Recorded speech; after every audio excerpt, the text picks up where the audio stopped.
a grabar y vamos a compartir pantalla.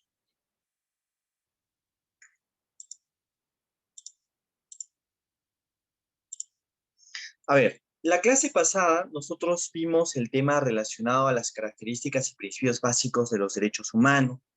Y cuando desarrollamos el tema de los principios, precisamente la actividad que debían desarrollar, que he estado leyendo también sus respuestas, es el tema del principio de progresividad, ¿no? Yo les dejé el caso Cusculpi-Varal contra Guatemala, que es un caso emblemático, que es relativamente reciente, porque es del año 2018, y es una sentencia en la que la Corte Interamericana de Derechos Humanos declaró por vez primera la vulneración del artículo 26 de la Convención Americana sobre Derechos Humanos de manera independiente tal cual en torno al tema de la progresividad.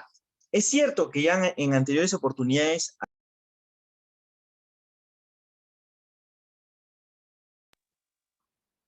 Señores, denme un momento, por favor, estoy recibiendo una...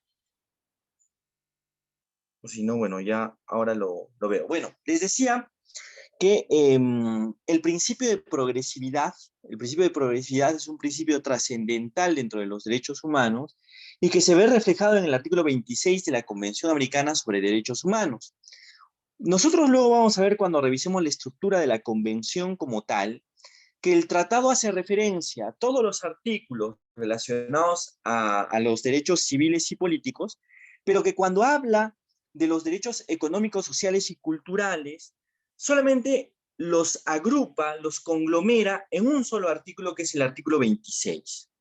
Esa es una situación que no deja de llamar la atención porque no desarrolla los artículos relacionados a estos derechos, ¿no? Los derechos programáticos.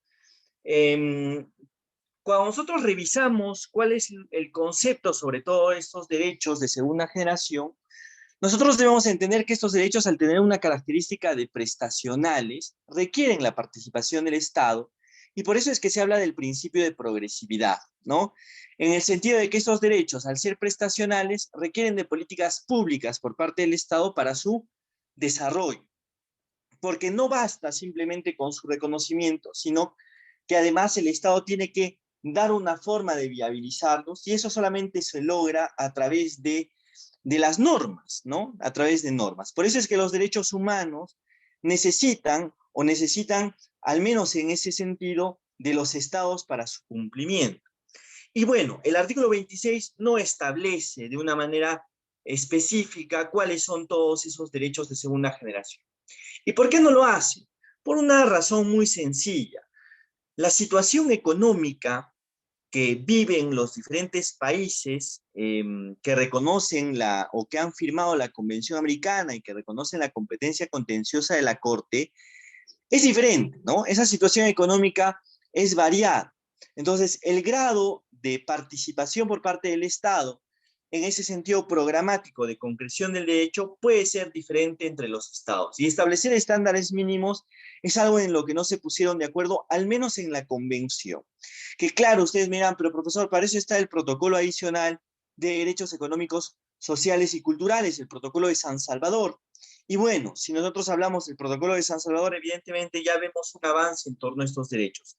Pero en la convención misma, solamente en la Convención Americana sobre Derechos Humanos, no está tal cual el desarrollo de los derechos económicos, sociales y culturales.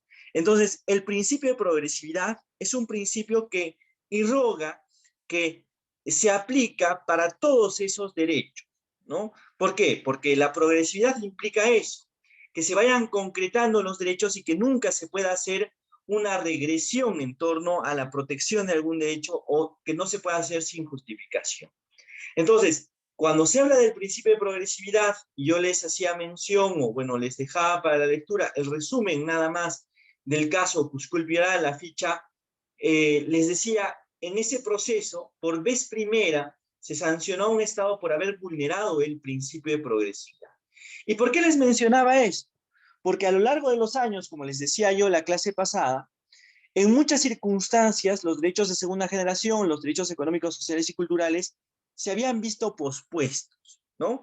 ¿Pospuestos en qué sentido? En el sentido de que por esa mala interpretación en torno a la terminología de los derechos de primera generación, segunda generación, se pensaba que los derechos de segunda generación eran, por así decirlo, menos importantes o menos relevantes eh, para, su, para su protección, como si estos careciesen de algún sentido o en algún sentido de eficacia en cuanto a su cumplimiento. Obviamente, uno es de eficacia inmediata y el otro es de eficacia diferida, pero eso no quiere decir que no sean exigibles. Y a nivel internacional también se ha dado. Y esa exigencia de la progresividad como principio, algunos autores decían que simplemente era un planteamiento como si que reflejaba que los derechos de segunda generación eran derechos, por así decirlo, de papel, ¿no? Como siempre menciono respecto de esto, porque a mí me llamaba mucho la atención, porque no lo vi en un solo documento, lo he visto en diferentes escritos, donde se mencionaba y se decía que estos derechos eran simplemente aspiraciones, donde el Estado tenía una libertad de discreción para su cumplimiento sumamente amplia y que por tanto no había una real concreción en torno al derecho, a diferencia de lo que sí sucedía, por ejemplo, respecto de los derechos civiles y políticos, ¿no? E incluso la forma de redacción en la convención también dio lugar a determinadas interpretaciones erróneas respecto de esto.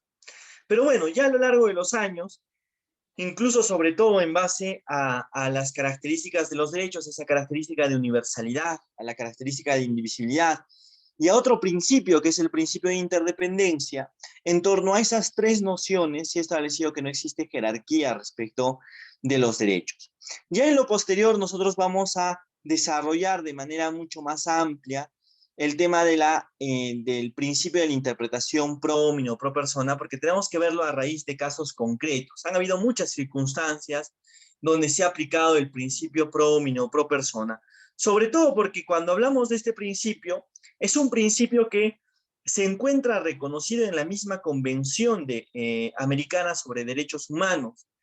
Ustedes saben de sus clases de Derecho Internacional que pueden existir, y sobre todo en base a lo que dice la Convención de Viena sobre el derecho y los tratados, diferentes tipos de interpretación, ¿no? La interpretación objetivo-literal, la interpretación subjetiva, la interpretación auténtica que pueden dar los estados, la interpretación teleológica y la interpretación sistemática. Todos esos son formas de interpretar que además la Corte Interamericana de Derechos Humanos ha utilizado, ¿no? Ha utilizado. Precisamente en este caso, en el caso Cusculpi-Varal contra Guatemala, utilizó todas esas formas de interpretación, pero una interpretación propia que solamente corresponde y que está relacionada al tema, sobre todo de los tratados en materia de derechos humanos, es el principio de interpretación pro homine o pro persona, ¿no?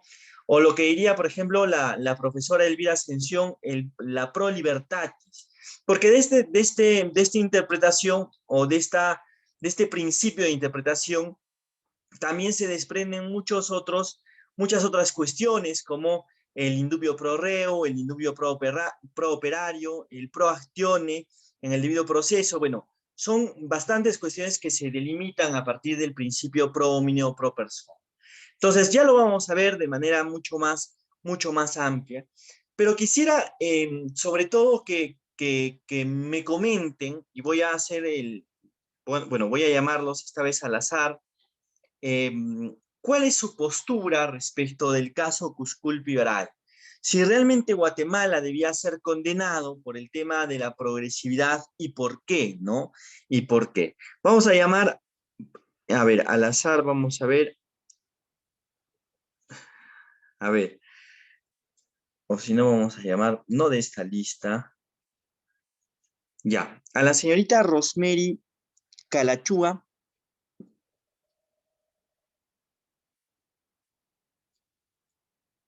Señorita Rosemary, no sé si por favor podría activar su micrófono.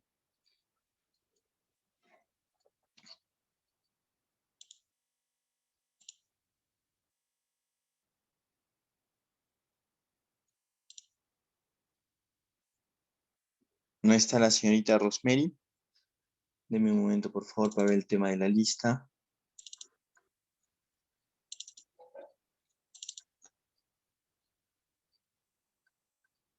Ya, vamos a pasar Ya tiene activado el micrófono, veo que lo tiene activado señorita Rosemary, pero no la llego a escuchar. A ver. No, no la logro escuchar. Por favor, póngame su respuesta por escrito. Ya está a punto ya de ponerle la falta en el tema de la asistencia. Pero bueno, felizmente activó su micrófono. Vamos a llamar a la señorita Adriana Acosta. Señorita Adriana, no sé si por favor podría activar su micrófono.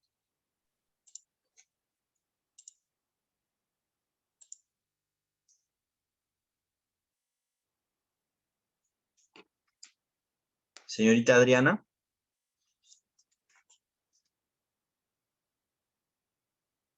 A ver, no sé si me podrían indicar si su micro no funciona. Ya, igual que la señorita Rosemary, por favor, Adriana, su respuesta por escrito. A ver, vamos a ver. El señor Israel Carlos, Israel, no sé si por favor podría activar su micrófono. Sí, doctor.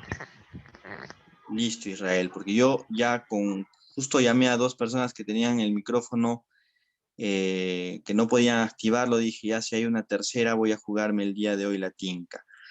Israel, la pregunta que le hice hace un momento, el tema de la progresividad, ¿por qué considera o por qué piensa o no que Guatemala fue sancionado por el tema de la vulneración del principio de progresividad? Y si considera que es correcto o no. Yo creo que sí, ¿Ya? porque tal cual dice ahí el caso, son familias, fueron dos mujeres embarazadas que también no fueron bien atendidas. ¿Ya? Pero ¿por qué se vulnera el principio de progresividad?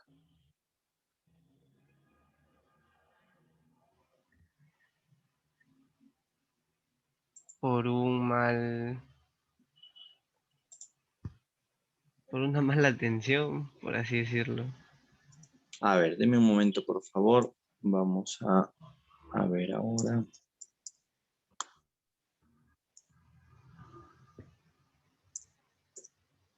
Vamos a ver su respuesta. Deme un segundo, por favor.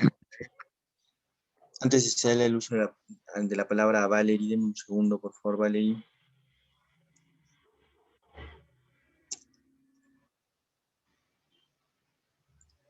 Ya. Valerie, le escuchamos. Muy buenos días, doctor. Quería participar en la pregunta. Efectivamente, sí se consideró que sí se vulneraron derechos fundamentales y sobre todo también el derecho el principio de la progresividad que se encuentra estipulado en el artículo 26 de la Convención Americana y es muy importante que lo hayamos podido analizar porque en este nos habla sobre las medidas que los estados deben emplear para que progresivamente todo tipo de elementos, por ejemplo, en el caso de la salud, debe continuar, debe tenerse equilibrado, no debería faltar. Y como en el caso se explica, personas que tenían VIH, esta enfermedad evidentemente necesita un resguardo y un cuidado continuo, debían darle protección y salvaguarda a las personas, cosa que no se vio. Un hecho que me pareció muy importante es que la forma en la que el Estado digamos, trata de dar su postura es mencionando que hubo una supuesta falta de agotamiento que ellos no pudieron prever. Y aparte, no era concreto que el Estado llegara a conocer el hecho porque ellos no llegaron las víctimas no hicieron uso de los artículos 70 y 71 que están previstos en la ley de amparo, que habla sobre los principios constitucionales que se han ido vulnerando a las personas. Y entonces, como no se hicieron conocer, ellos no tuvieron la oportunidad o se abstuvieron de conocer el caso.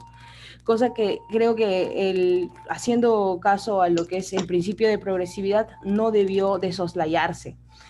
Además, el principio nos habla que es de exigibilidad inmediata la realización progresiva en los aspectos de salud, de derecho a la vida, que el Estado debe tomar atención con los ciudadanos del país. Y bueno, Uruguay efectivamente no lo hizo. Por eso considero que sí está correcto que se dio la violación de los derechos en este caso, doctor.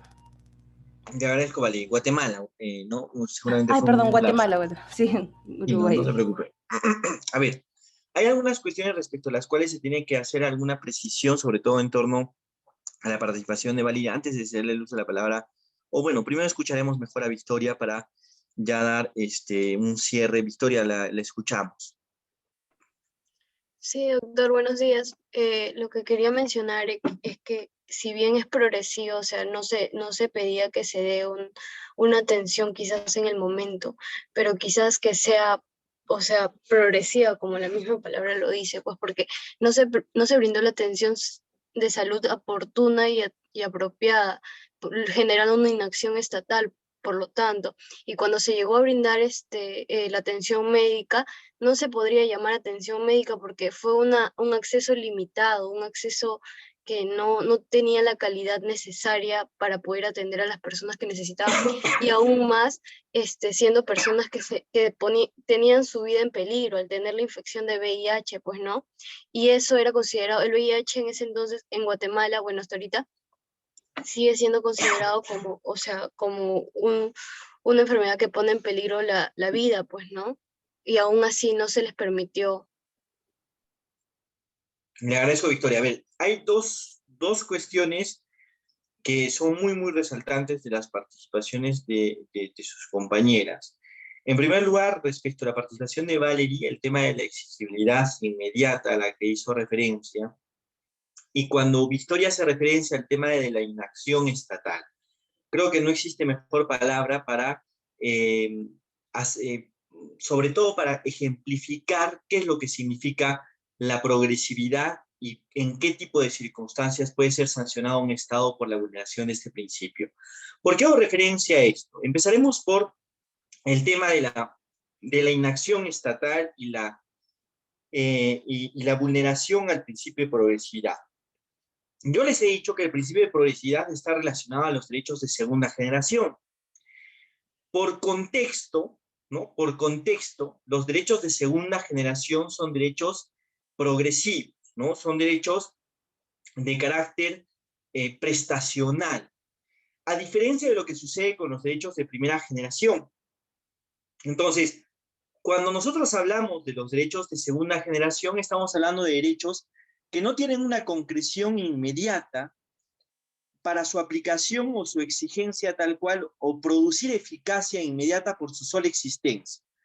Esos derechos necesitan siempre por parte del Estado una labor adicional para que cuando el Estado sea el que vaya a accionar, sobre todo darle viabilidad a esos derechos a través de las políticas públicas, lo pueda hacer real a través precisamente de la acción legal, ¿no? Por eso es que se habla de la libertad o de ese principio de libertad que tienen los legisladores a la hora de regular un determinado derecho humano que se convierte en un derecho humano fundamental. Entonces, los derechos de segunda generación no son de exigencia inmediata tal cual, y por eso es que se habla del principio de progresividad. Les digo por naturaleza, y luego voy a entrar a lo que dijo en Valley de manera muy atinada y acertada en torno a la exigencia inmediata que se puede dar en algunas circunstancias. Entonces, el principio de progresividad lo que implica es sobre todo que los estados deben de dar el máximo de sus recursos para salvaguardar los derechos. ¿Qué fue lo que sucedió en Guatemala? En Guatemala, las condiciones para la salvaguarda de las personas que padecían el VIH y darles una cobertura en salud se había presentado desde el 2004 y habían pasado ya muchísimos años en los que el Estado no viabilizaba esa protección y seguía manteniendo un retardo en torno a la protección de estas personas. Entonces, ese retardo injustificado, esa falta de progresividad, porque no solamente se puede señalar que un Estado vulnera el principio de progresividad por tomar una medida regresiva, sino más bien porque ya se encuentra en condiciones de dar una mayor protección de derechos, sobre todo de derechos de segunda generación, y no lo hace. Por eso es que fue sancionado Guatemala, porque ya tenía en el Estado la forma, el presupuesto, la normativa para viabilizar la protección de las personas que padecen esa enfermedad, y lamentablemente, por la inacción, por eso es que les decía yo de la participación de Victoria, la palabra que utilizó, la inactividad del Estado resultó en la vulneración de ese derecho, ¿no? Resultó en la vulneración de ese derecho. Ahora, yo les decía, los derechos de segunda generación son de eficacia diferida. Así lo ha dicho el Tribunal Constitucional en la sentencia Nicame Hernández, ¿no?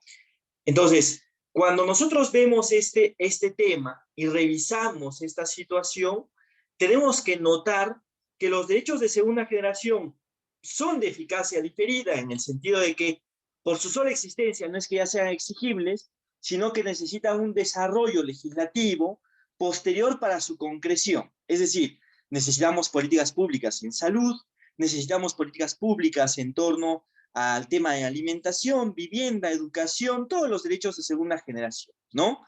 Pero también existen derechos de segunda generación o circunstancias donde la exigencia puede hacerse de manera inmediata. Y lo dice también el caso Cusculpi-Varal contra Guatemala.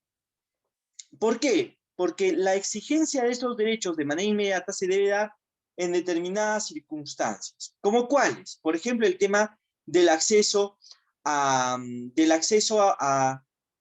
una cobertura en salud sin discriminación. Esa es una circunstancia en la cual nosotros podemos encontrar, por ejemplo, una exigibilidad inmediata en torno al derecho. Es decir, yo no podré pedir que le den, por ejemplo, a una persona una cama UCI cuando todo el hospital se encuentra abarrotado y ya está dando el máximo de sí, pero sí podré exigir, por ejemplo, que a una persona le den una cama UCI sin ningún tipo de discriminación. Ya ha habido casos de discriminación donde, por ejemplo, a las personas extranjeras que viven en nuestro país, sobre todo a las personas venezolanas, a nuestros hermanos venezolanos, se les ha ido discriminando, ¿no? Se les ha ido discriminando también en torno al tema de atención en salud. Entonces, esa es una circunstancia donde la exigencia del derecho debe de darse de manera inmediata, ¿no? Debe de darse de manera inmediata. Entonces, lo que hizo Guatemala en ese caso, en el caso Cusculpi-Varal, fue simplemente ignorar la situación de estas personas, ya teniendo la norma, ya teniendo el presupuesto y demás, no atender sobre todo, que como bien apuntaba Victoria, a estas personas que se encuentran en una situación especial de vulnerabilidad, sobre todo por la enfermedad que padece, ¿ya? Sobre todo por la enfermedad que padece. Entonces, nosotros para esto es importante que sobre todo tengamos claro qué son derechos autoaplicativos y qué son derechos programáticos. Cuando nosotros vimos los derechos en las generaciones, yo les expliqué, los derechos de primera generación son derechos autoaplicativos. Los derechos autoaplicativos son esos derechos que no necesitan una posterior regulación para su exigibilidad. Para yo exigir el cumplimiento y el respeto de mi derecho a la vida, no necesito de una ley adicional, no necesito de una norma adicional. Pero en cambio, para mi derecho a la salud sí necesito de políticas públicas, para el derecho a la educación necesito la concreción de diferentes políticas públicas, ¿ya? Entonces, es importante que nosotros tengamos en cuenta el tema de la diferencia entre derechos autoaplicativos y los derechos programáticos o prestacionales, ¿ya? Si alguno de ustedes desea leer, también puede revisar la sentencia del caso Nicame Hernández, ¿no? La sentencia del caso Nicame Hernández, que es una sentencia bastante ilustrativa, no me dejará mentir el señor Puicón en el tema de derechos fundamentales, cuando se desarrolla el tema de los derechos de primera generación y los derechos de segunda generación, los derechos civiles y políticos y los derechos prestacionales o denominados también económicos, sociales y culturales. Y bueno, la clase pasada también revisamos el tema de cómo se protegen los derechos, tanto a nivel nacional como internacional. Entonces, ahora lo que corresponde es revisar el tema relacionado a la positivización de los derechos humanos, ¿no?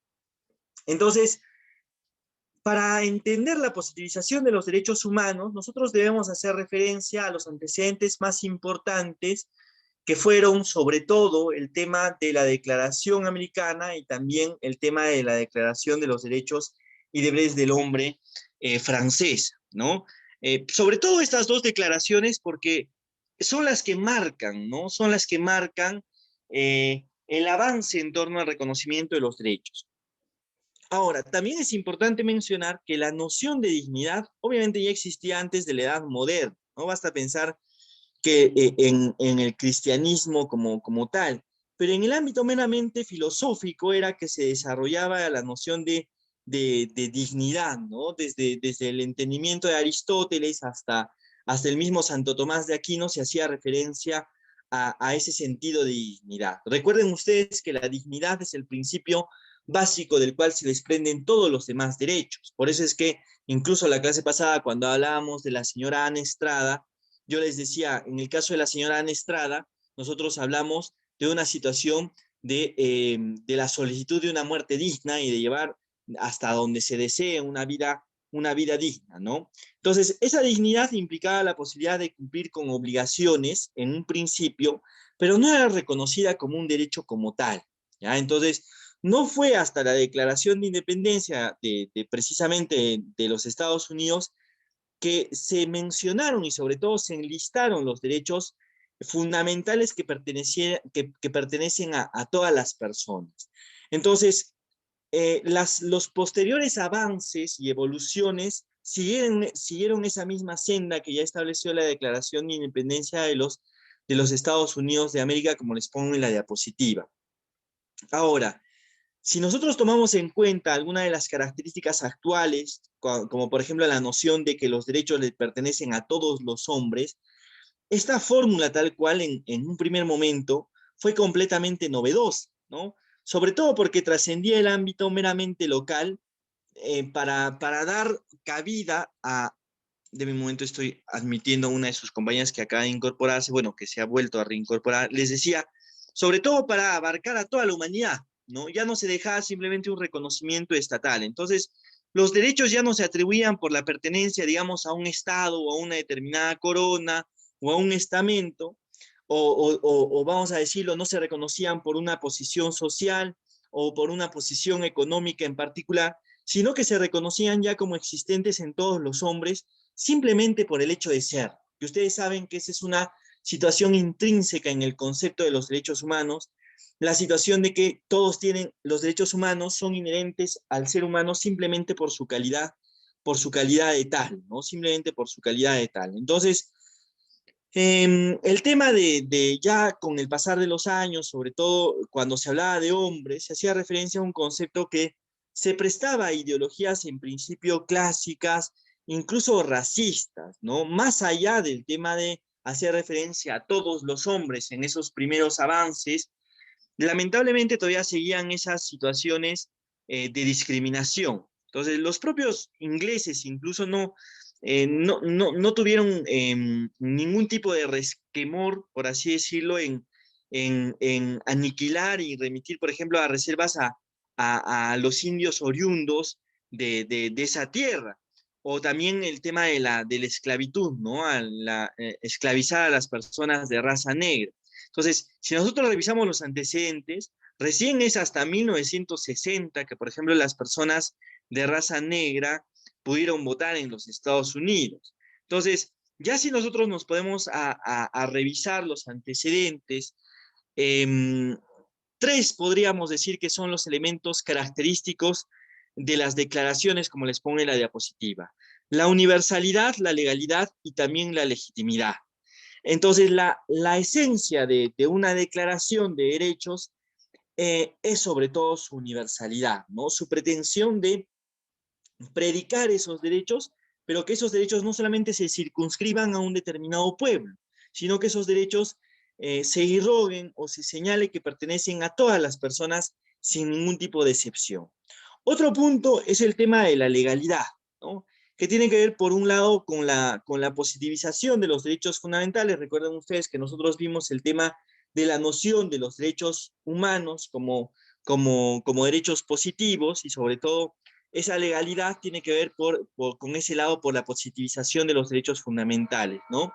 Entonces, al ponerlos por escrito y esa consideración como un texto de carácter oficial, porque evidentemente la declaración, incluso de los derechos, la declaración americana fue incorporada luego a la Constitución norteamericana, esa declaración le dio un carácter oficial, ¿no? Y también un carácter democrático, y al ser un consenso tal cual también le otorgó obligatoriedad. Y también se entendió esa declaración como un estatuto jurídico de una norma fundamental o constitucional, porque recuerden ustedes la evolución o la diferencia que marca una distinción, sobre todo entre el devenir norteamericano y el devenir francés o europeo, es precisamente que la Declaración Americana fue incorporada desde un inicio, a las declaraciones, o mejor dicho, a sus constituciones, ¿no? A sus constituciones. Y por último tenemos el tema de la legitimidad, que se refiere sobre todo a esa fórmula de identidad, de autorrepresentación moral, ideológica, que está relacionada precisamente a fundar un orden que en efecto era un orden estatal, porque solamente era bueno, en ese momento para las colonias que se iban independizando, y que luego fue incorporada ya a Estados Unidos como tal en su constitución. Entonces, en primer punto es importante hacer referencia al tema de las declaraciones, ¿no? A las declaraciones de independencia. Y en primer momento, esa declaración de las colonias norteamericanas. Si nosotros revisamos los antecedentes entre el siglo XVII y hasta la segunda mitad del siglo XVIII, digamos, los ingleses, la corona inglesa, no se había preocupado, no se había percatado de establecer un control político y económico sobre las colonias norteamericanas de manera absoluta, ¿no? Pero sí, al terminar la guerra con Francia, Inglaterra quiso recuperar de nuevo el control respecto de esas colonias. Entonces, ya se había generado en ese momento una tendencia hacia el autogobierno de los norteamericanos, y los deseos de independencia ya se hacían notar, ¿no? Ya iban aflorando con el tiempo, una vez que Inglaterra incluso pretendió hacerse de nuevo con el control económico y político de las colonias, ya se hizo mucho más evidente esa noción de autogobierno. Entonces, en ese momento la corona inglesa aprobó una serie de impuestos, cargas fiscales que pusieron obviamente una advertencia a los norteamericanos, ¿no? Y obviamente los norteamericanos en ese momento comenzaron a reflexionar sobre la conveniencia aún más de ese autogobierno y de su independización absoluta. Entonces, en 1774, si nosotros tomamos como un antecedente, se celebró ya en Filadelfia el primer Congreso Constituyente Continental. ¿Y por qué hago referencia a este primer Congreso Constituyente Continental? Porque ese es el primer paso que representó el inicio de la independencia, de la independencia americana, ¿no? De la independencia norteamericana. Entonces, se adoptó, obviamente, en ese momento una declaración influenciada sobre todo por uno de los mayores representantes de la teoría liberal en torno a los derechos fundamentales, John Locke, y obviamente otros autores ingleses, donde se destacaba la importancia del consentimiento y la relación, sobre todo, el respeto del derecho a la vida, a la libertad y a la propiedad. Entonces son esas primeras nociones que hacen referencia a esa declaración. Y desde marzo, incluso ya hasta mayo, podría decirse, es decir, inicios del 75, de 1775, ya 4 colonias habían aprobado declaraciones en las que se defendía su independencia frente a la corona inglesa, ¿no? Frente a la corona inglesa. Pero el antecedente más importante de la declaración de independencia de esas 13 colonias norteamericanas en un inicio es la de la Constitución de Virginia. Yo siempre digo, y sobre todo en el curso de Derechos Fundamentales, la partida de nacimiento de los derechos fundamentales se encuentra en esta Constitución, en la Constitución de Virginia de 1776. Y esta Constitución contiene una declaración de derechos, que es denominada, o que fue denominada, la Declaración de Derechos del Buen Pueblo de Virginia. Y esta declaración sirvió como un modelo para la Declaración de Derechos del Hombre y del Ciudadano, que posteriormente se haría en Francia. Miren ustedes cómo es que llegó a influenciar o cómo es que llegaron a influenciar los norteamericanos respecto de los franceses, donde se suponía, bueno, Francia en ese momento obviamente estaba en una situación diferente, buscando todavía el tema de su revolución. Entonces, la declaración comienza incluso afirmando que todos los hombres son libres y poseen una serie de derechos naturales innatos. Y es una referencia muy importante porque en la Declaración de Virginia, cuando se hace referencia a esto, se dice que todos los hombres son iguales por naturaleza y que obviamente también son libres e independientes y que sobre todo tienen ciertos derechos innatos. Entonces, a ella nace la noción de la inherencia, de la inmanencia de determinados derechos, ¿no? Y como les decía, eh, por la influencia sobre todo de determinados liberalistas, se hacía referencia al tema del derecho a la vida y a la libertad, ¿no?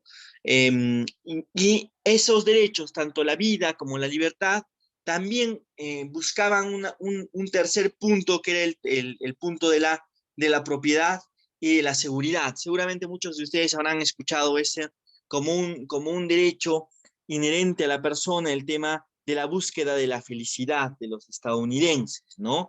Que es una forma sumamente particular de plantearlo, pero ya en ese momento la Declaración de Virginia hacía referencia a este punto. Entonces,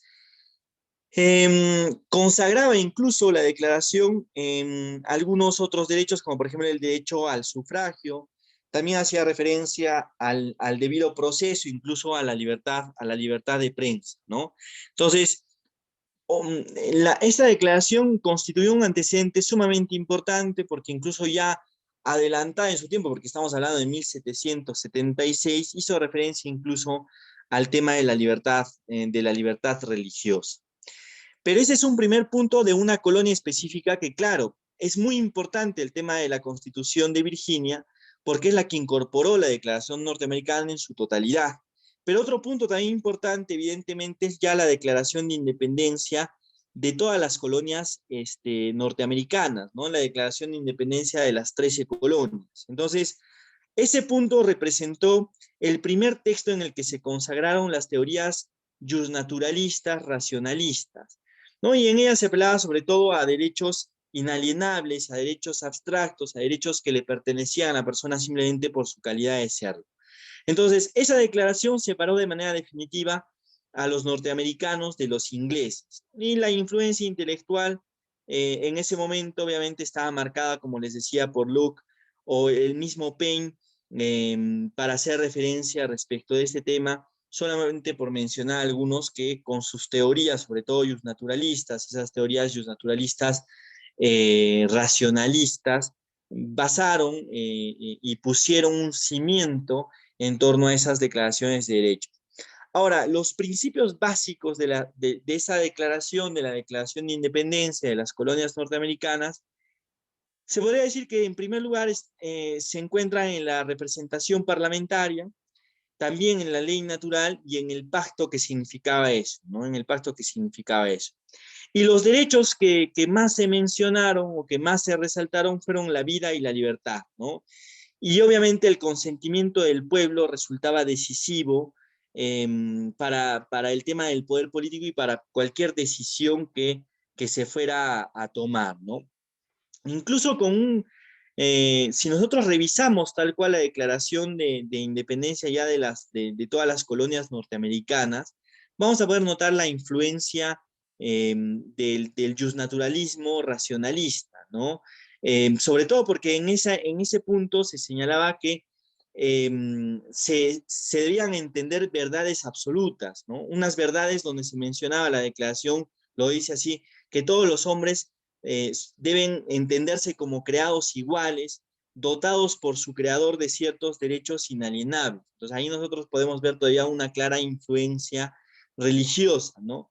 Y hacía referencia a que esos derechos inalienables se encontraban en el tema del derecho a la vida, a la libertad y a la búsqueda de la felicidad, repitiendo el parámetro establecido ya en la Constitución de Virginia. Entonces, igualdad, vida, libertad y felicidad fueron los 4 puntos, las 4 prerrogativas a partir de las cuales se llegó a establecer el fundamento de la Declaración de Independencia de las colonias norteamericanas y resultaron imprescindibles para para comprender, según el entendimiento de ese momento, al hombre, ¿no? Esos 4 derechos innatos que se desprenden de la dignidad del hombre y que además, que como les decía, por la influencia, sobre todo religiosa, según su entendimiento eran otorgados por Dios, ¿no? Otorgados por Dios. Entonces, en un resumen, los argumentos básicos para la declaración, en primer lugar está la alusión a las doctrinas de derechos individuales y sobre todo al hacer referencia, como yo les decía hace un momento, al tema del pacto, obviamente se hablaba de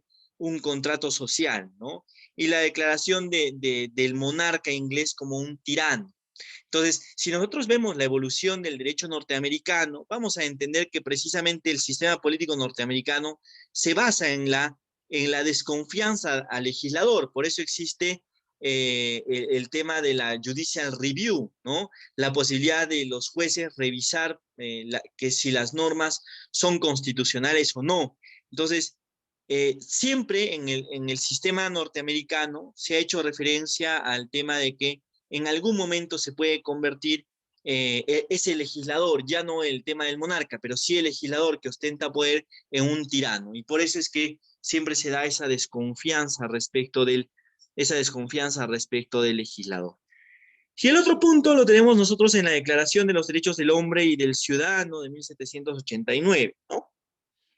Que es obviamente el devenir francés en torno al antecedente de los derechos humanos. Ahora, el motivo sobre todo que impulsó la Asamblea Francesa en junio de 1789 fue la de aprobar una declaración de derechos que pudiese dotar a Francia, sobre todo, de un nuevo régimen que coadyuvara a su sistema político. Entonces, el resultado, obviamente, de esa asamblea fue la creación de una nueva forma de concebir la política en todos los sentidos. Ahora, ya un poco después, todavía seguimos en 1789, en ese momento todos los diputados de la Asamblea juraron en ese momento no desintegrar la Asamblea hasta haber dotado a Francia de una nueva constitución, la cual debía contener obviamente una declaración de derechos. Y el debate, sobre todo en ese momento, se centró en determinar cuál iba a ser primero, ¿no? ¿Cuál se iba a crear primero? Si se iba a crear primero la Constitución francesa o si por otro lado se iba a hacer la declaración, ¿no? Y obviamente fue la primera, la declaración, la que ocupó el primer lugar digamos, de los asambleístas en cuanto a su debate, en cuanto a su desarrollo. Y la declaración tiene intenciones respecto de un antecedente también para ese momento y también un pensamiento a futuro, y pretendió la destrucción del antiguo régimen en su totalidad, ¿no? Que al final, de alguna manera, fue lo que sirvió también para que otros monarcas, otras monarquías no tuviesen una influencia respecto de lo que sucedía en Francia. Entonces, el tema les permitió legitimar sobre todo a los diputados el proceso revolucionario, ¿no? Y pretendió obviamente abrir la brecha para una nueva constitución y las leyes que darían una nueva organización del Estado. Pero el tema es, si nosotros revisamos cómo es el devenir de los derechos fundamentales en Norteamérica y cuál es la evolución de los derechos fundamentales en Francia, es completamente diferente. Quizás no corresponda tanto desarrollarlo ahora, porque bueno, al final lo que a nosotros nos interesa es el tema relacionado específicamente al punto específico de los derechos humanos, pero sí es importante mencionar que tuvieron un mejor desarrollo y uno mucho más amplio en el ámbito norteamericano que en el ámbito francés. Más allá de que evidentemente la declaración norteamericana influenció el pensamiento de los franceses y ese racionalismo también llegó a Francia, no llegó en su totalidad porque esa incorporación nunca se llegó a dar, es decir, la incorporación de los derechos fundamentales en Francia nunca se llegó a dar en su totalidad, sobre todo porque en Francia la evolución fue dando el sentido en el que los diputados, los legisladores podían tener una intervención incluso restrictiva respecto de los derechos fundamentales, y no habían jueces, porque los jueces en Francia no estaban legitimados para hacerlo, jueces que pudiesen, por ejemplo, decir si esa restricción había sido una restricción válida o no, si era constitucional o no, en un primer momento, ¿no? Luego ya eso cambió y ahora ya funciona de manera correcta, pero como les vuelvo a comentar, el punto norteamericano es el que mejor muestra la evolución de ese devenir tal cual, de ese devenir de los derechos fundamentales. Y otro punto que nosotros ya encontramos, que es un punto muy importante, que nosotros ya lo hemos visto en la evolución de los derechos humanos, en esa parte primigenia, es el tema relacionado sobre todo a la Declaración Universal de Derechos Humanos. Porque claro, las declaraciones, tanto la americana como la francesa, aunque hacían referencia al hombre, a la persona en un sentido amplio, no tenían esa naturaleza de universalidad. ¿Por qué? Porque solamente podían ser evidentemente aplicables en su circunscripción territorial. En cambio, ese sentido de universalidad se encuentra en la Declaración Universal de Derechos Humanos, ¿no? En la Declaración Universal de Derechos Humanos. Yo para eso sí voy a necesitar que ustedes hagan memoria respecto de los conceptos desarrollados en el curso de Derecho Internacional Público, porque es muy importante tomar en cuenta cómo es que nace la Declaración Universal de Derechos Humanos y cómo se desarrolla, ¿no? Obviamente es un hito en la historia el tema de la creación de esta declaración en 1945, y a partir de ese momento comienza la internacionalización de los derechos humanos y de los derechos fundamentales. Entonces, si nosotros revisamos los antecedentes, la ONU nació como una respuesta, obviamente, a todas las atrocidades cometidas en la Segunda Guerra Mundial, y precisamente incluso por eso el cambio de su nombre, ¿no? Recordarán ustedes en las clases de Derecho Internacional, yo les decía, la ONU tenía prácticamente los mismos órganos que la Sociedad de las Naciones, prácticamente los mismos. No obstante, incluso al tener los mismos órganos, se denominó como Organización de Naciones Unidas. ¿Por qué? Porque, y se le cambió la terminología del tema de la Sociedad de las Naciones y murió la Sociedad de las Naciones porque se entendía que la Sociedad de las Naciones había significado un fracaso porque debía de evitar la guerra y fue precisamente lo que no logró porque se produjo la Segunda Guerra Mundial. Entonces, la ONU nace como una respuesta a toda la vulneración y de los derechos y a lo cruento que fue precisamente la Segunda Guerra Mundial. Entonces, si nosotros vemos en la misma creación de la ONU, ¿no? En la misma creación de la ONU, se quiso incluir en la carta que dio origen a la organización, que es la denominada Carta de San Francisco, una declaración de derechos, ¿no? Y obviamente en ese momento debemos decir también que quizás no fue lo más idóneo.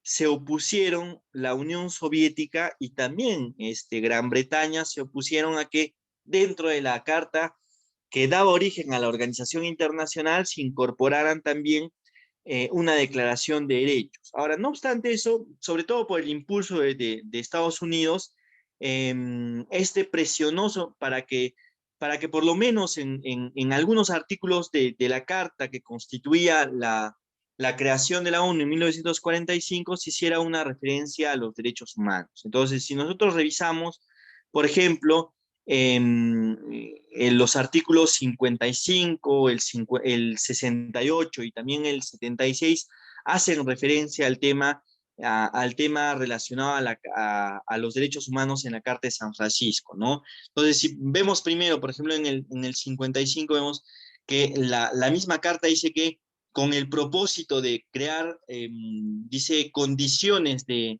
estabilidad necesarias para las relaciones pacíficas, la organización se compromete o tiene que comprometerse al respeto universal de los derechos humanos. Entonces ya es un avance en torno a su reconocimiento.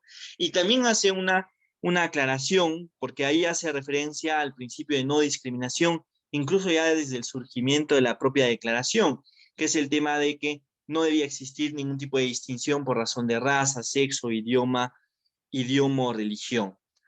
Si nosotros revisamos ya en lo posterior, además del artículo 55, podemos ver en el artículo 68, por ejemplo, que este artículo da a entender el compromiso de los países miembros de realizar una Declaración Universal de Derechos Humanos en lo posterior, que precisamente luego se termina materializando en esa declaración de 1948, con la Declaración Universal de Derechos Humanos adoptada a través de una decisión tomada en una Asamblea General de las Naciones Unidas. Y por último, si nosotros revisamos el artículo 76 del Tratado Internacional de la Carta de San Francisco, que da origen, como les decía, a la ONU, este artículo amplía la protección de los derechos humanos a otros territorios sometidos a un régimen internacional de administración fiduciaria. Por eso es que incluso surge precisamente el Consejo de Administración Fiduciaria y la comisión encargada de la elaboración de la declaración se tomó con no pocos problemas precisamente por eso y porque cuando hablamos nosotros de la Declaración Universal estamos hablando del sentido más amplio, ¿no? Más amplio. Obviamente, si nosotros vemos en un inicio, lo ideal hubiese sido que la Declaración Universal de Derechos Humanos sea un tratado, pero precisamente por esos problemas en el nacimiento de la Declaración Universal, no nace con el estatuto jurídico de tratado multilateral, ¿no? Y el texto terminó simplemente en una declaración, simplemente entre comillas, porque claro, como yo les decía, marcó un hito en la evolución del derecho internacional de los derechos humanos, y bueno, pese a todo, la declaración incluso se aprobó con 48 votos a favor y 8 abstenciones, ¿no? Que correspondieron sobre todo a países del este, a la Unión Soviética y Arabia Saudita. Entonces, pretendió obviamente la Declaración Universal presentar un ideal común a la humanidad, pero se la tildó en algún momento de ser una declaración eminentemente occidentalizada, ¿no? Eminentemente occidentalizada. Entonces, por eso yo les decía que iba a llamar al recuerdo de sus clases de Derecho Internacional, porque el tema de la declaración plantea muchas cuestiones relacionadas a las fuentes del derecho internacional. Yo ya les decía hace un momento, la creación tal cual de la Declaración Universal de Derechos Humanos, que se da en 1948, se da a partir de una resolución de la Asamblea General de las Naciones Unidas, ¿no? Pero ese documento solamente tenía el valor de una declaración, no tenía el estatuto de un tratado internacional. Entonces, si nosotros revisamos incluso lo que dice la Carta de San Francisco, la Carta de las Naciones Unidas, en su artículo 13 dice: se establecen las competencias de la Asamblea para dictar solamente resoluciones de carácter no obligatorio. Entonces, cuando la Declaración Universal se aprueba a través de una resolución de la Asamblea General, esta nace siendo no vinculante jurídicamente para los estados. Esos son algunos conceptos de algunos autores internacionalistas, sobre todo importantísimos respecto a la Declaración Universal, el profesor Díez Velasco y el internacionalista Eduardo Jiménez de Arechaga. Primero, Díez Velasco dice: la Declaración Universal, como hemos dicho, no tiene valor obligatorio, es decir, al ser aprobada por medio de una resolución de la Asamblea General, no tiene valor vinculante para los estados, aunque sí tiene un valor moral innegable, ¿no? Jiménez de Arechaga dice: según la Carta, las resoluciones de la Asamblea General dirigidas a los estados tienen la naturaleza de recomendaciones. Estas resoluciones no se mencionan entre las fuentes del derecho enumeradas en el artículo 38 del Estatuto de la Corte Internacional de Justicia.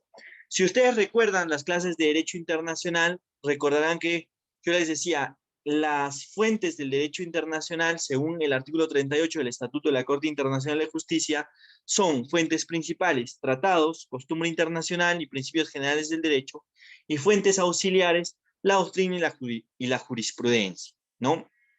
Entonces, la Declaración Universal de Derechos Humanos no encaja en ninguna de esas. No se puede decir que la Declaración Universal sea, por ejemplo, vamos a ponerlo, sea un tratado, o sea, en el momento que nació un costumbre internacional, porque en el momento en el que nació no lo era, ¿no? No lo era. Ahora, su naturaleza jurídica sí fue evolucionando con el tiempo, ¿no? Se parte desde el momento, y por eso hablamos de la positivización, y es tan importante, y el sílabo así lo establece en la tercera unidad, el punto de la positivización de los derechos humanos, en el sentido de que nosotros debemos entender que la Declaración Universal en un primer momento en su creación no era obligatoria. Pero como señala Basak, ya esta declaración constituyó una fuente de inspiración y base de normas universales y regionales para la protección de derechos humanos. ¿Por qué les digo esto? Porque claro, más allá de que la Declaración Universal no haya sido vinculante desde su nacimiento, esto dio origen a una necesidad, es decir, todos tenían conocimiento de que la Declaración Universal no era vinculante jurídicamente hablando.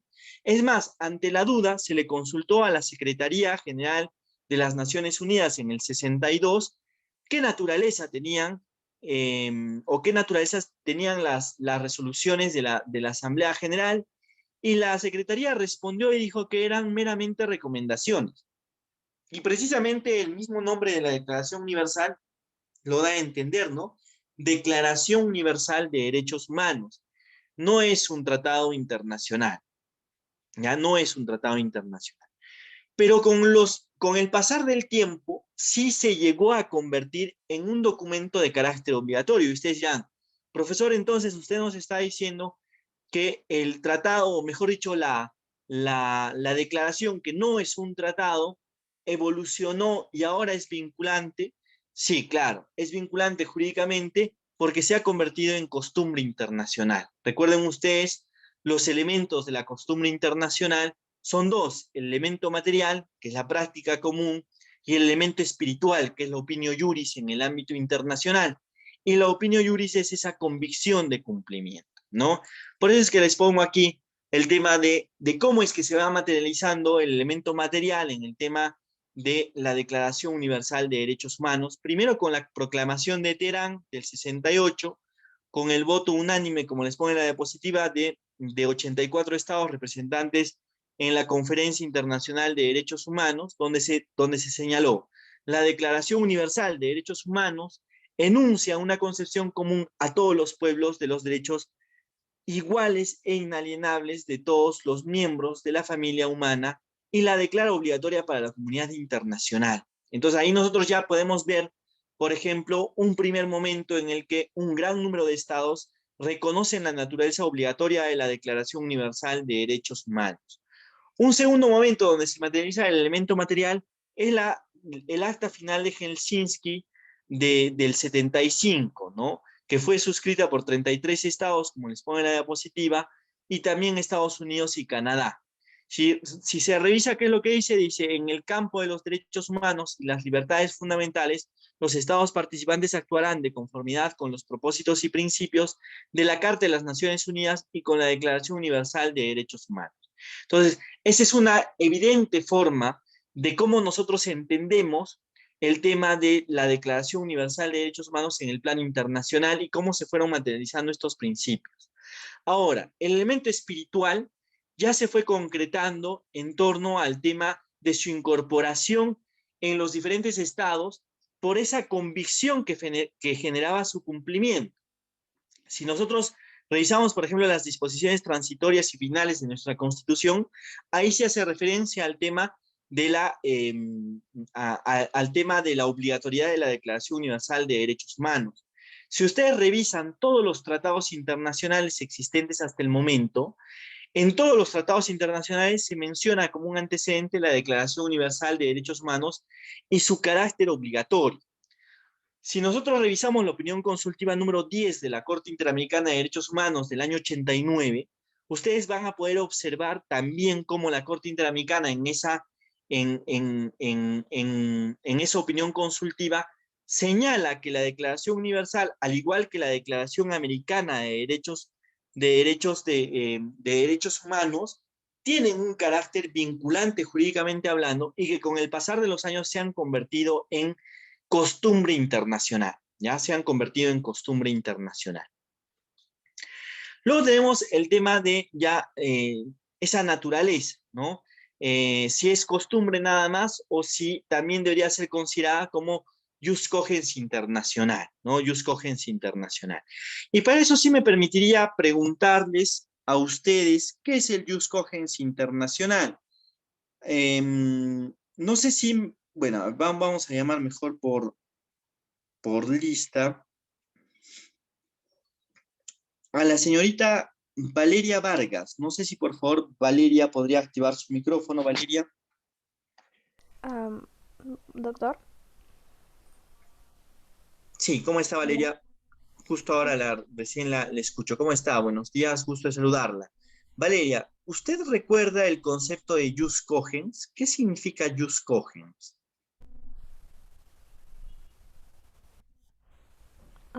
se acaba de cortar. No, bueno, pero asumo que es que sí recuerdo el Use Cogens, ¿verdad? Sí, sí, sí, sí. O sea, ¿qué significa el jus cogens internacional? Mm, es una norma del derecho imperativo, eso es lo que me recuerdo. ¿Ya? Pero ¿qué significa que sea una norma de carácter imperativo? Porque en efecto tiene usted razón, pero ¿qué significará ese sentido imperativo en torno al tema del jus cogens internacional? Más que todo que no, bueno, no existe una alteración al contenido de este. Que no se puede dar alteraciones al contenido del derecho. ¿Se podrá vulnerar un derecho, por ejemplo, que pertenece al jus cogens internacional? Am, bueno, sí. Ya, mira, ese es precisamente el punto. Le agradezco a Valeria por su participación. ¿Qué significa el carácter imperativo al cual hacía referencia Valeria?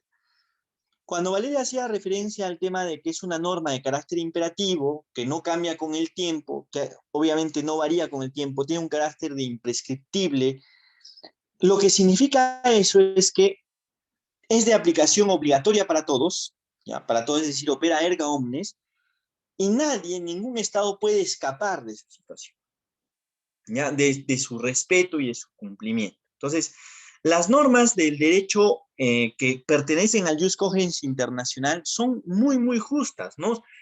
No se puede decir que todas las normas de derecho internacional sean precisamente normas de jus cogens internacional.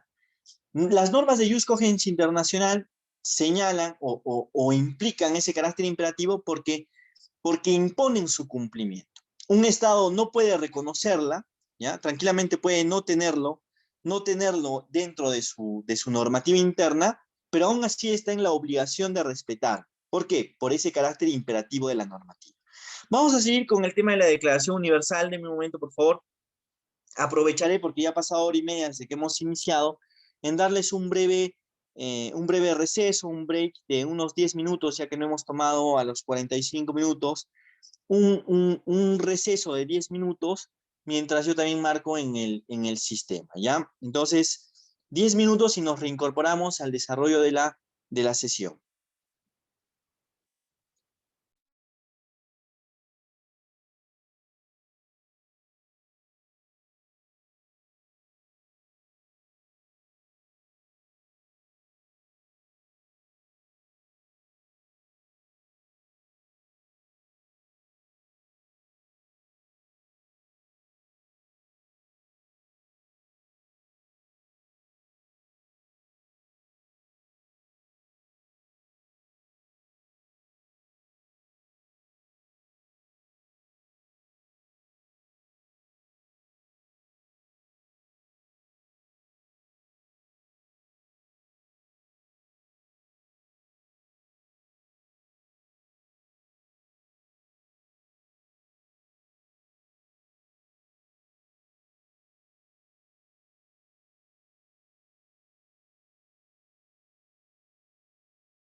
Ya, a ver, retomando la clase, le agradezco a Vali porque justo veía en el chat que les iba a compartir algunos apuntes del tema de derecho internacional.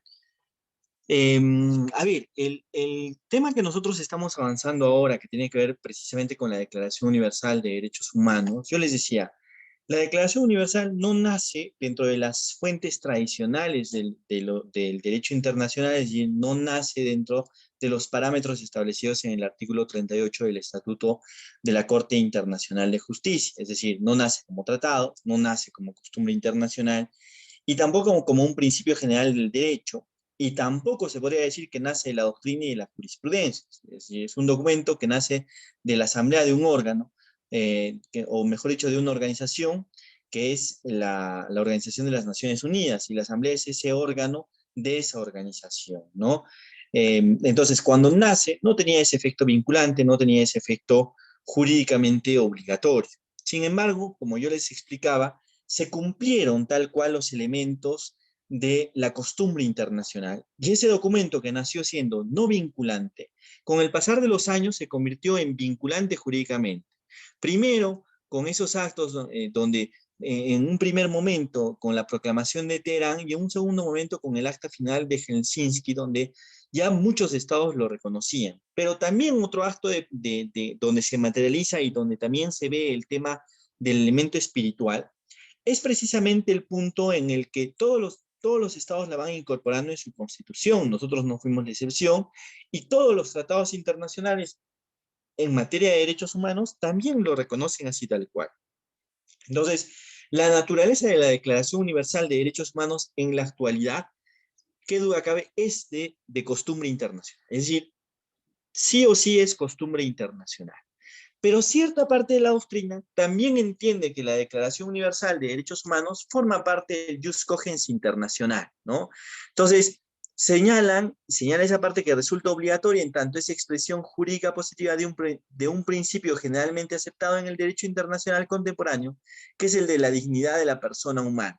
Entonces, lo que señala esta parte doctrinaria es que como la dignidad de la persona tendría que ser reconocida como una norma de jus cogens internacional, y como del principio de la dignidad humana se desenvuelven o se desarrollan todos los demás derechos, es que todos los derechos de la Declaración Universal son de carácter obligatorio, imperativo, tal cual como si fuese jus cogens internacional, ¿ya? Entonces, en el caso, por ejemplo, Barcelona Traction se estableció la obligación, como les pongo en la diapositiva internacional, erga omnes, el respeto de los derechos humanos, y que este incumbe a todos los estados con respecto a la comunidad internacional en su conjunto, y todo estado tiene un interés jurídico en la protección de los derechos humanos.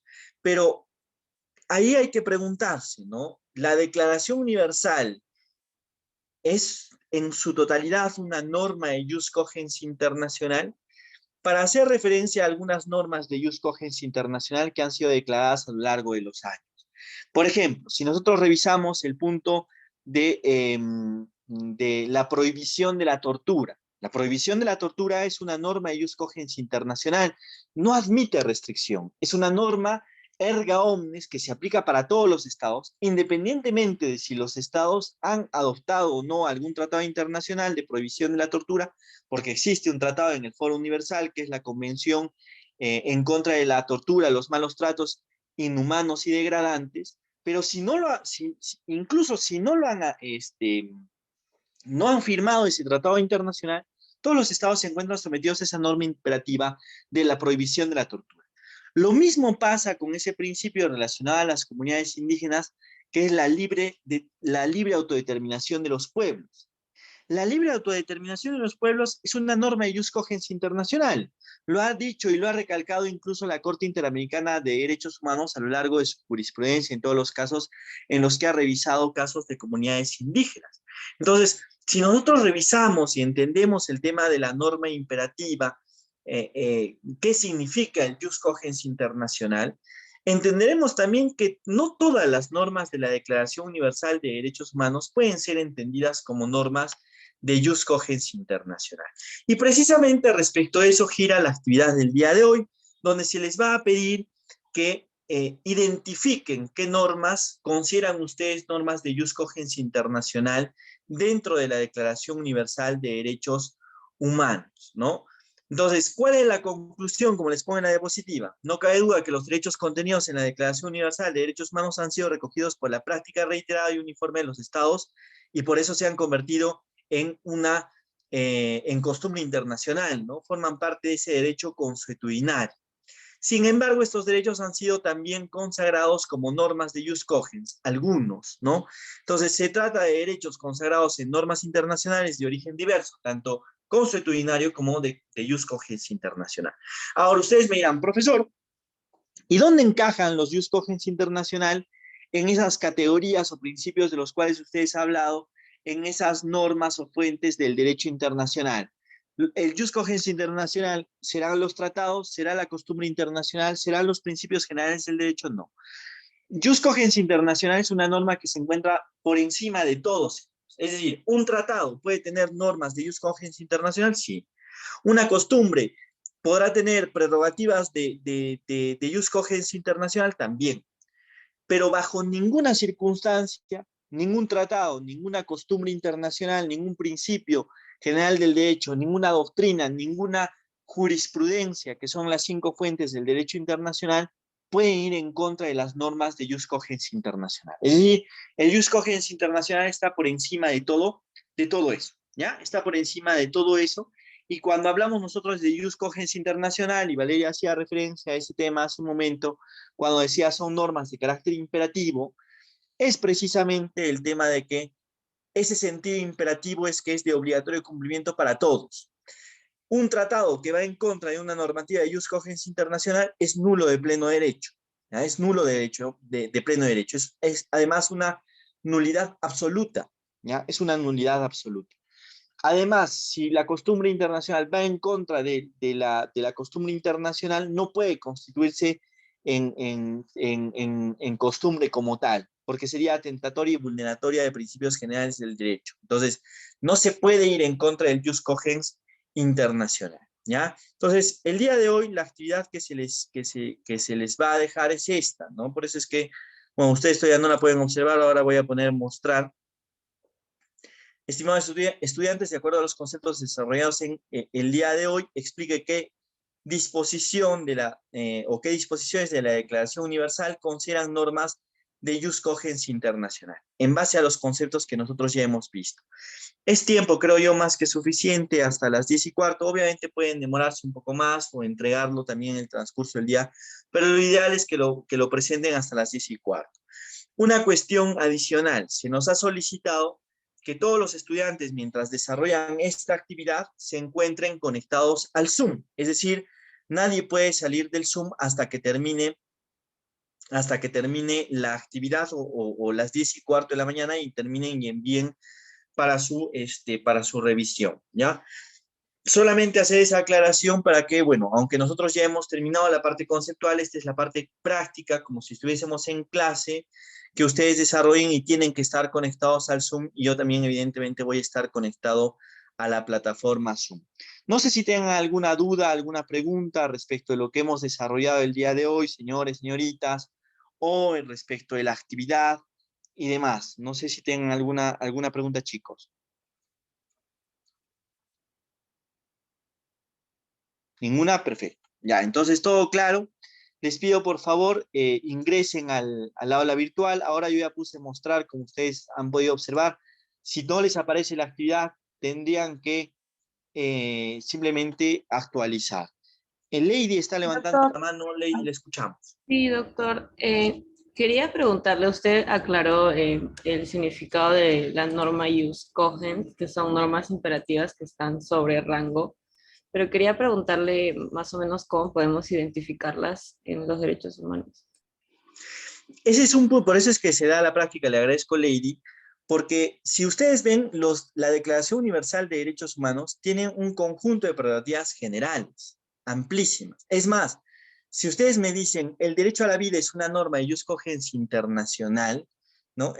Tendrían que especificar qué parte del derecho a la vida es una norma de jus cogens internacional. Porque hay muchos estados que, por ejemplo, ya están hablando de la legalización del aborto. Hay muchos estados que ya están hablando de la legalización en torno a la práctica de la eutanasia.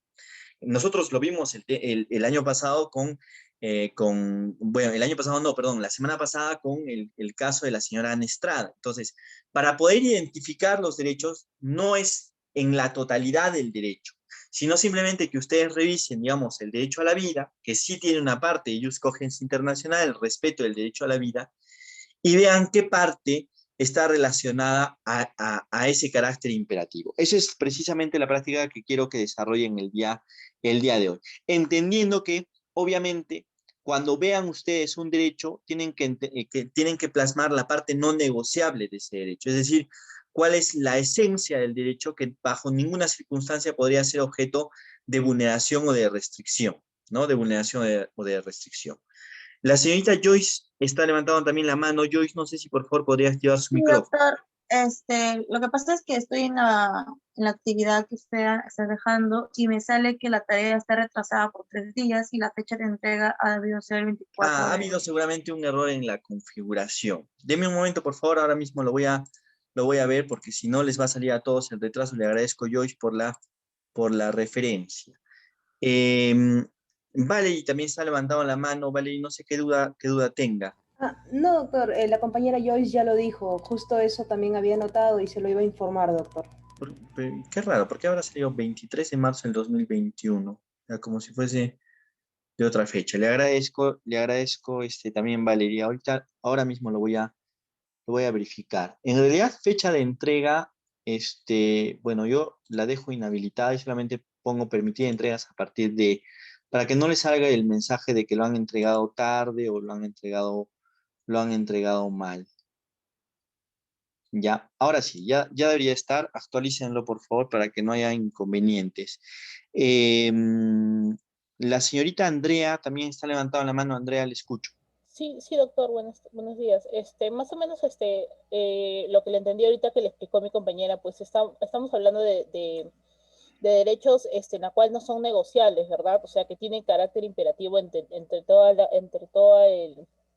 ámbito internacional. Por ejemplo, no sé si esté bien, pero por ejemplo, en el caso de esclavitud, ¿verdad? O sea, en esclavitud no se permite, Claro, pues, ¿no? muy bien. No se permite Ese en es, por ningún ejemplo, lado, un claro ejemplo de Jus Cogens Internacional, la prohibición de esclavitud. esclavitud. Ah, ok, está bien, entonces entendí muy bien. Muchas gracias, doctor. Le agradezco, Andrea. La señorita Kiara también está levantando la mano. Kiara, le escucho. Doctor, bueno, la actividad que vamos a entregar, asumo que es como modo de conclusión y un pequeño concepto, o sea, así conciso, nada más, ¿verdad? Sí, no, en todos los trabajos que les pido en semana tienen que ser muy puntuales, es decir, centrarse en alguno, ¿no? No les voy a pedir que me revisen a detalle absolutamente cada artículo de la declaración, simplemente que identifiquen, por ejemplo, hace un momento Andrea hacía referencia al tema de la esclavitud, por qué y cómo es que se plasmaría eso dentro de la Declaración Universal, o lo que hace un momento les mencionaba yo del tema del derecho a la vida, cómo mencionarlo y hacer esa simple referencia. ¿Por qué les digo eso? Porque en el que sí necesito que ahonden mucho es ya cuando les plantee el indicador. Ahí sí necesito obviamente un trabajo además por eso es que les doy una semana para desarrollar, ¿no? Ahora que ustedes tienen 15, 20 minutos para el desarrollo de esa actividad no es necesario. Listo, señores, señoritas, no sé si tienen alguna duda, alguna otra pregunta. Había cometido un error, lo tenía sin mostrar en el módulo 3, la Declaración Universal de Derechos Humanos, que está ya colgada en la misma aula virtual. Es decir, de ahí mismo ustedes pueden descargar el documento y también están las diapositivas, ¿ya? Entonces, para que lo tengan en consideración. Listo, chicos. Entonces, si no existe ninguna pregunta, yo lo voy a dejar ahí. Igual, si tienen alguna duda, alguna consulta, me pueden indicar cuál es la pregunta hasta el momento en que termine nuestra hora, ¿ya? Solamente identifiquen alguno y pongan qué derecho ustedes consideran que es de Jus Cogens Internacional.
Listo, chicos. Espero que todos ustedes estén terminando por terminar la actividad, como les decía o como respondí en el chat.